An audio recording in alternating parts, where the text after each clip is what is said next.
Well, roll tide, everybody. It looks like Alabama is at it again. Cedaria Morgan, 5-star wide receiver, jumping into this Bama class. A lot of 5-stars coming Alabama's way. We're going to get into that and more on the Bama Tailgate show. So like, subscribe, thumbs up. We're brought to you by Pearl River over in Philadelphia, Mississippi. We talk about the Timeout Sports Lounge. That's in Golden Moon Casino. It's a Vegas-style sports book. And you don't have to go all the way out to Vegas, just an hour and a half from Tuscaloosa, 2 and change from Birmingham. Let's get the show started.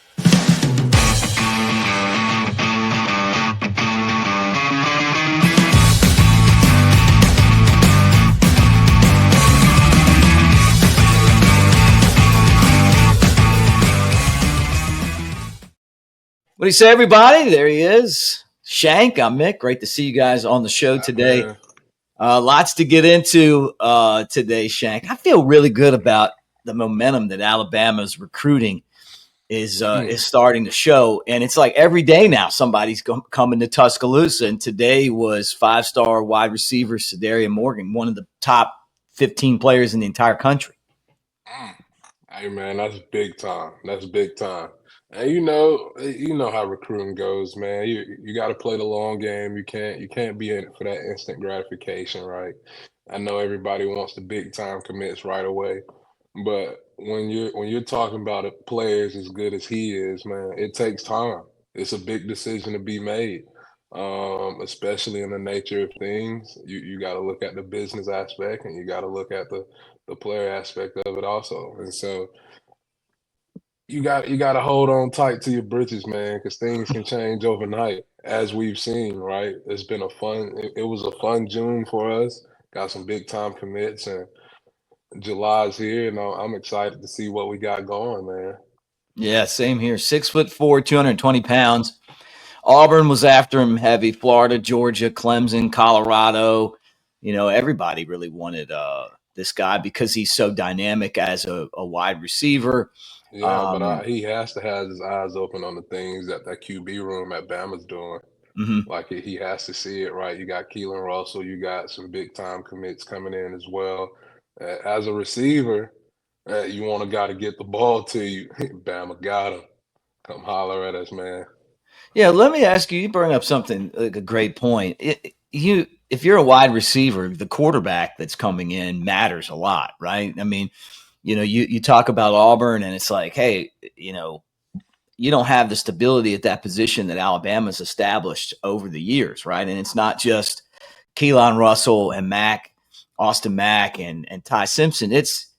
There's a history now that goes back pretty far of just great quarterbacks that are in Tuscaloosa. And so I'm sure if you're a wide receiver, that's got to play heavily upon your decision. Right. And I mean, absolutely, man, because if you think about it, DeBoer had Michael Penix Jr.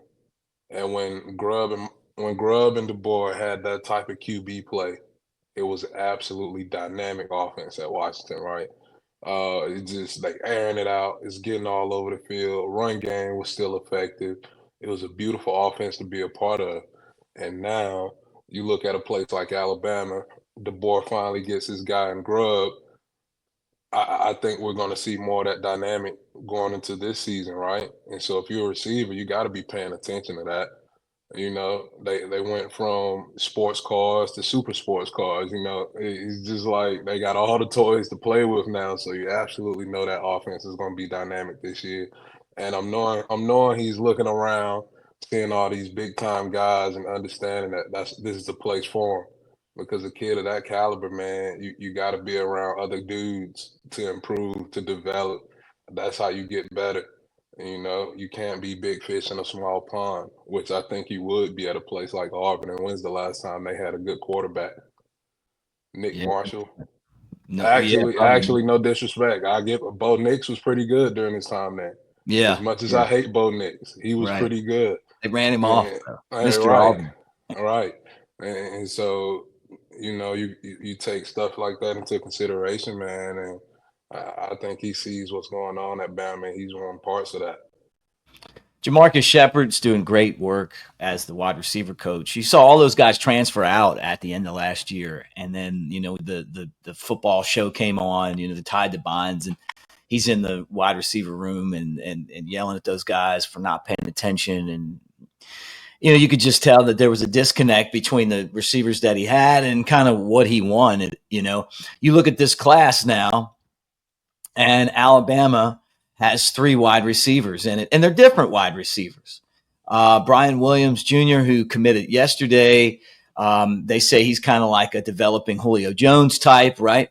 Mm, And when you get those comparisons, that's those pretty big comparisons. I mean, because we all know, absolutely. I think Julio's the best we've ever had, but I'm guessing big guy, runs over people, power and speed combination. Julio had great hands, blocked, really cared about the craft of wide receiving, right? That was nothing he couldn't do, and then it transferred over into the NFL seamlessly. No, like You nothing, know, man. he's Yeah. just like absolutely, arguably one of the greatest wide receivers all time. Then Owen Cable, who was a 3-star, another 3-star from Nashville, Tennessee, and they talk about him being like another coach. I like the Lad McConkey comparison just because Lad McConkey might not have had you beat in athleticism, but with Right, smarts, been running great routes, great hands. There's a lot of other things you can do to be a dangerous player, and that's what a lot of people absolutely, feel like Cable is. absolutely. I mean, you gotta think about it. Man can have all the physical tools, all the talent in the world, but if it isn't right upstairs, it's a waste, right? And so there's more than one way to skin a cat, as we say down here in the South. And then Cedaria Morgan's kind of just this is another Ryan Williams type of guy. I'm not saying he's Ryan Williams, but I'm just saying like this is a top. Some people could say he's a top 10 player, right? Absolutely, Right man. outside of the top 10 in the country, right?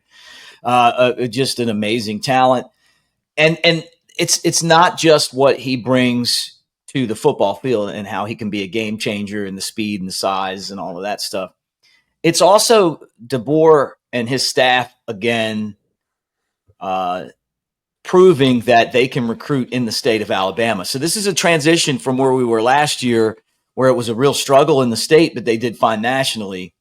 Bama overall is not a top 3 class right now. I don't know if that'll change, but they have more 5-stars than any other class, and they're nailing the big players in the state. And I think that was the goal, and I'm hoping that Tank Jones ends up joining this class too. But I mean, this is another great example of how this staff is focused on bringing the elite players from the state to Tuscaloosa, as always.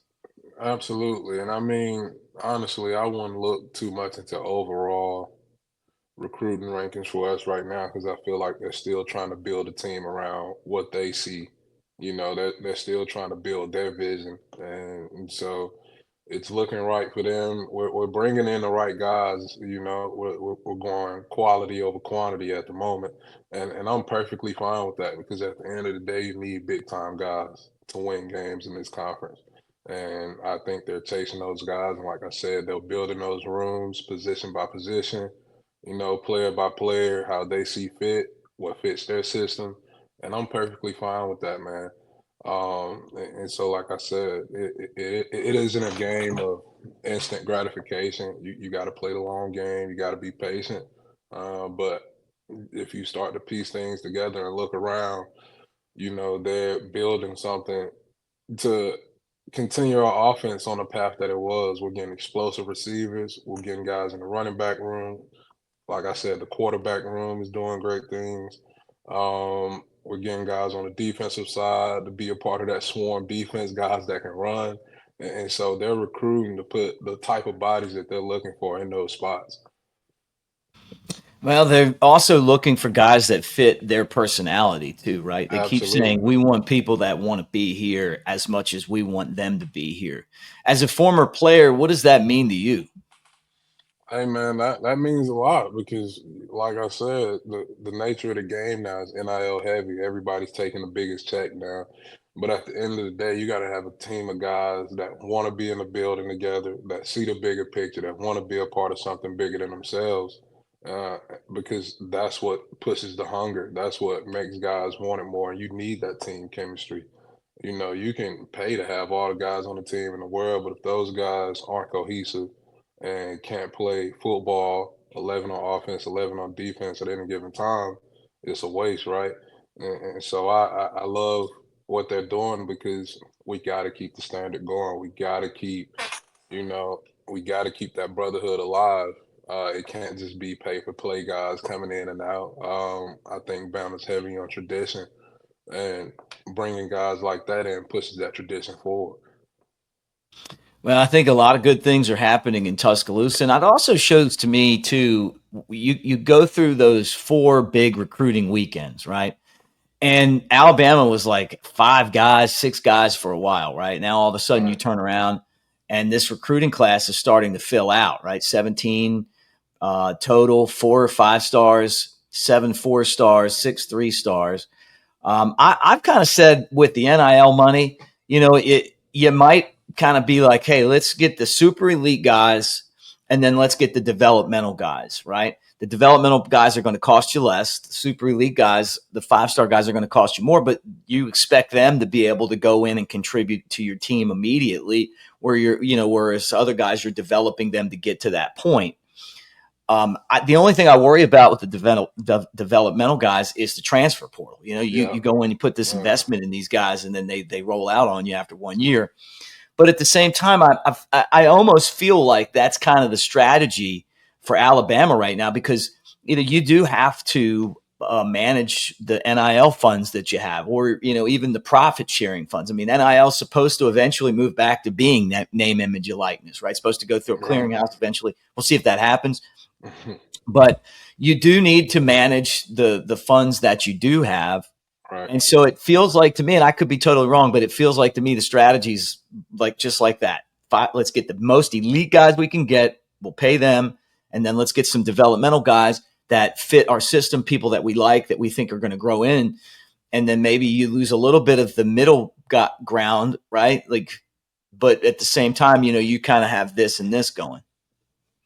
Yeah, I get it. I mean, they're trying to take risk on those developmental guys in hopes of a return of loyalty, because all 3 stars aren't going to get a Bama offer. We know that. They know that.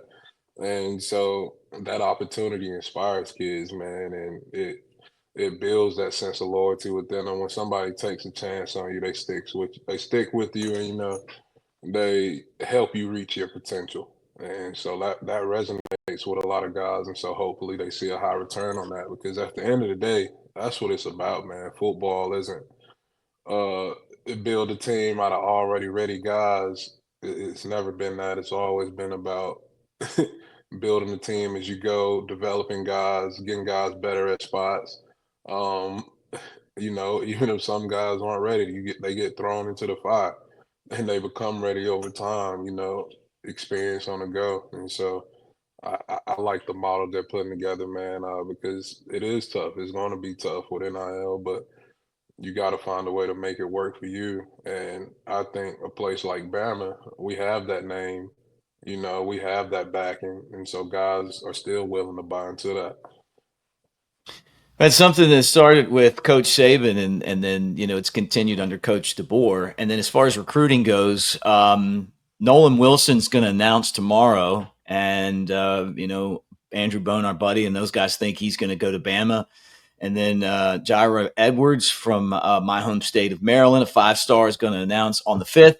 They think he's coming to Bama. So they could add another really highly rated 4-star. They could add another guy from Maryland and a 5-star. Hey. At this point, I've lived in Alabama way longer, but still, that's fine. I love Hey, seeing the man. Maryland guys come down. I'm hoping that Abrams Absolutely. joins Alabama Hey, spot. every time we get guys from Maryland at Bama, they always end up being dogs. Because you think about the Quanjo brothers came down from that area. You got Cyrus Jones. It's just like the Maryland guys are just always dogs. So I love when we get the Maryland recruits at Come Bama. bring them on. Bring them on. Absolutely. It's funny how the recruiting has become so national, but and I talk about this a lot too. It's just because you still gotta win the in-state guys. It's a mix, right? You want to get the super elite star players from your state, and sometimes you want to get maybe some other guys that might not be superstar talent, but just represent what Alabama's about. And then you go out and you bring in like blue chippers from from all over the place, in Right. California and Florida and Maryland and here and there, Nebraska, got a quarterback from Nebraska. Bama's Yeah. definitely a national program. I think they always were, but there was a time before Saban got there where it really felt like we kind of shrunk down into this little tiny, Yeah. kind of where Auburn is now. And then Saban came in and it's like, boom, you got to really be selective because you could put a whole class together and not have a lot of in-state guys. But I Right. think it's really important to have those in-state guys. And they're doing a great job of right now and an amazing job of doing both. Absolutely. I mean, we always resonate with our neighborhood heroes, man. Yeah. That's what inspires the next generation. You got to have those in-state guys, because it's a trickle down effect. You'll recruit a guy, then you'll take this senior, but you never know. There's a sophomore, there's a freshman coming up that's looking Hmm. around, just like, all right, I know that guy that went out before me was really good, and then Yeah. Bama didn't even look at him. Why would I look at Bama now?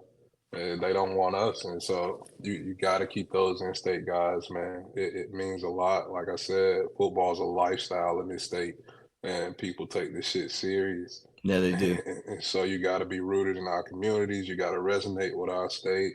It's only right. Guys, we're brought to you by Pearl River Resort, Philadelphia, Mississippi. Talk about them constantly on the show, but it's hot and you want to get the kids away and have a little bit of fun. Geyser Falls Water Park. It's open right now. It's the perfect time to go check it out. Maybe you put the kids at the water park. You go hit the table games and slot, Silver Star, Gold Moon Casino. Also, Dancing Rabbit Golf Course, the Augusta you can play, the Azaleas, the Oaks, too. Just absolutely gorgeous courses.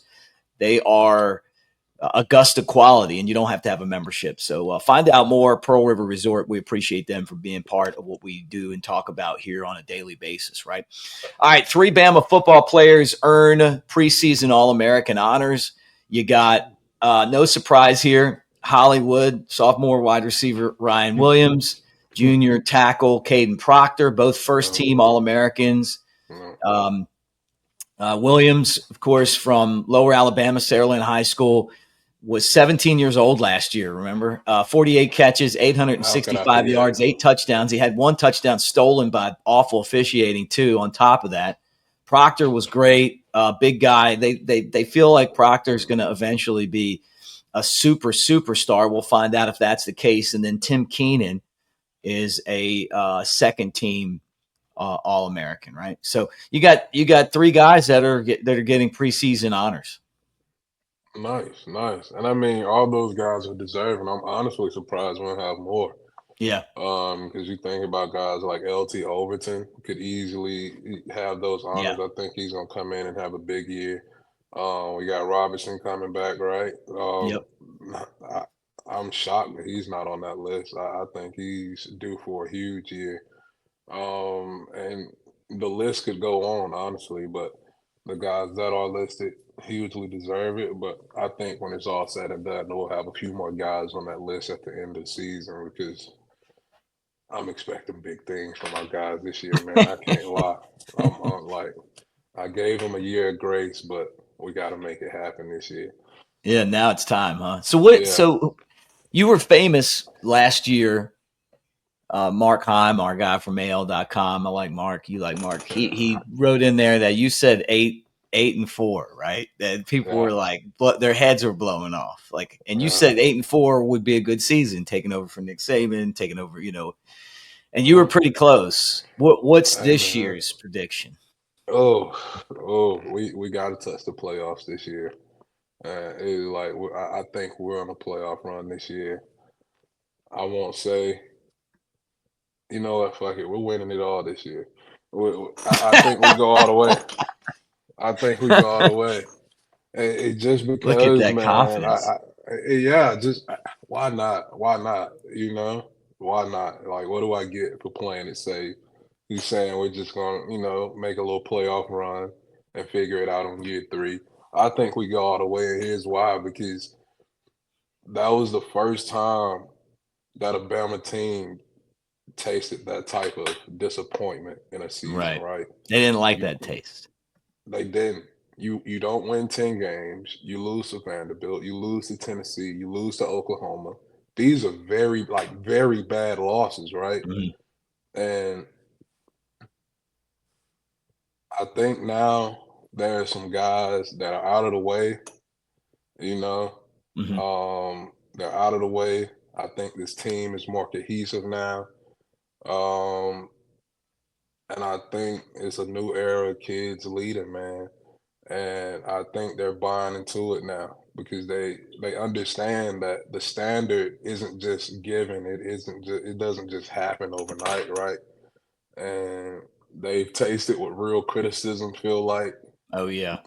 you know, because everybody has something to say, and they're Well, feeling it. They're feeling the pressure coming down on them, and I think they've been attacking it this off season, man, and they're continuing to attack it. And I think they understand like how critical this season is going to be. yeah. And year two with this coaching staff, and I love this staff, man. If you look at Kane's defense, his defense started to click second half of the season.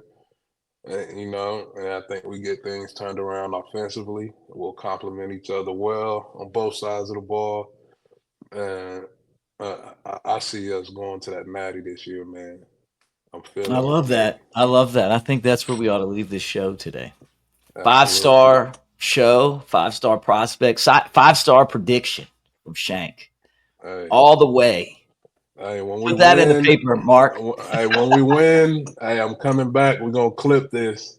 And we gonna we gonna timestamp it. All right. July the 2nd. That's when Shank said it's our year. Guys, I mentioned Pearl River Resort, but let me tell you this. New Life Arts got you covered. We do. 20% off Bama Tailgate.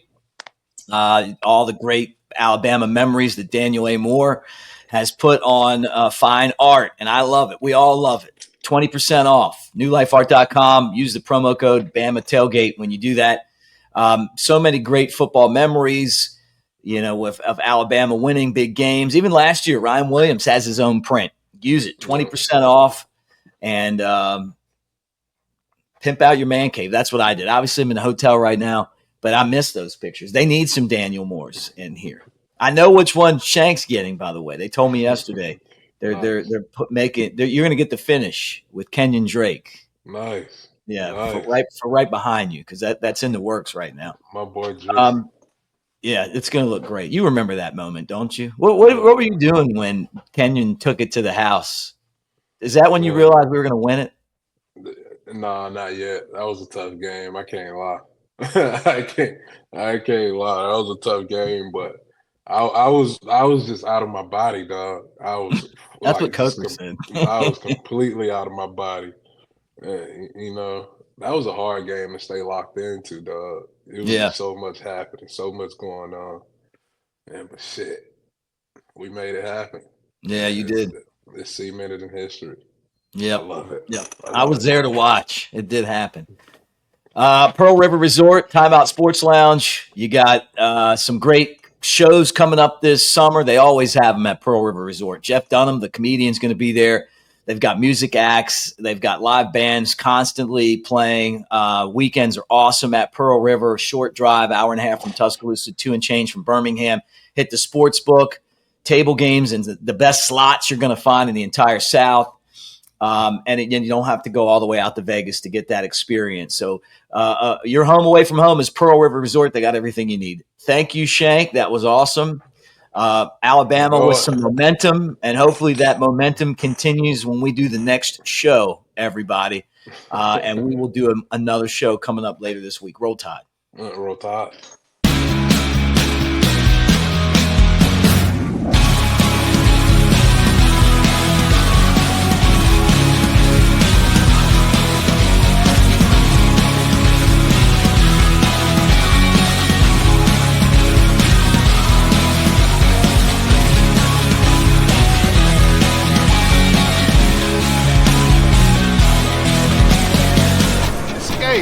To Pearl River Resort.